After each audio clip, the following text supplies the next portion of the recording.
ko ɓooyaani ko e nduuɗo lewru morso hitaande ujunnaaje ɗiɗi e noogaas e joyi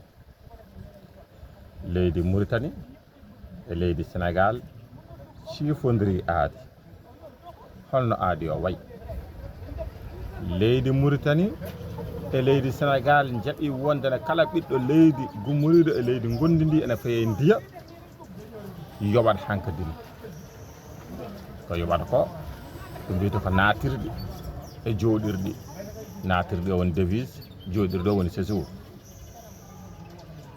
jooɗirɗi ɗi ɗon noon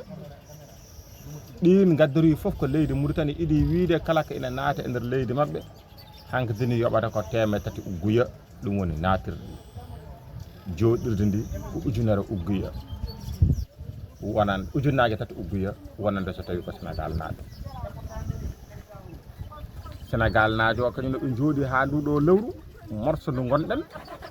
kamɓene ɓe mbi kala naato e ndeer leydi maɓɓe ma yoɓa kamɓene ɓe nganndanɗaa hoore maɗa ujunere kaalis meɗen woni CFA woni franc CFA ndeke noon ujunnaaje 15 e CFA ene firta ujunere CFA kala ɓiɗɗo Mauritanie naajo hankadi naatowo e ndeer Sénégal eto waawi ummorade to waawi wonde fof yoɓat holko ɗum firti banndiraaɓe ɗum firtaani hay huunde so wonaa ko enen fuutankooɓe hono fotɓe daande maayo Sénégal ko enen tan pewjanteɓe dalilu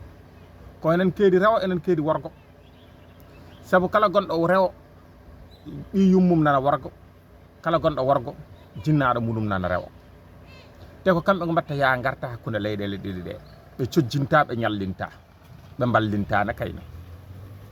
nden noon so ɓen mbiyama ko ma mbatta yobde so wiyama ko Sénégal naajo watta yobde aɗa andi wona joola o joofa wona soose o joofa tigi rigi ko ɓiɗɗo pullo o joofa ko soninke o e hunde e jolfo o sabu ko ɓen koɗi e daande maayo ngo nden noon ko ɓen tigi pewjana te ɗum ɓuri bonde kadi fof ha tengti kadi koye hotɓe ɓaleɓe ɓe koye munen sabu en majjani leydi Mauritanie yiɗi wadde ko arabisation wattude leydi ndi fof arabeɓe nden noon ɓe gonta raneɓe ɗum ɗon noon e nder ɗum o saabi soɓe jiiɗi wattude ɓe raneɓe alay sago ɓe mbaɗa feere ne ɓe geltiniri ɓaleɓe ɓe ɗon ɗum ne ko damal ngal gandanɗa hiɓdande walla hiiɗande ɓaleɓe ɓe walla hiiɗade ɓaleɓe ɓe hannan ko fawde fewnitade nder leydi ndi jarabom ƴeewe hay sinno to banggue jangde ɓaleɓe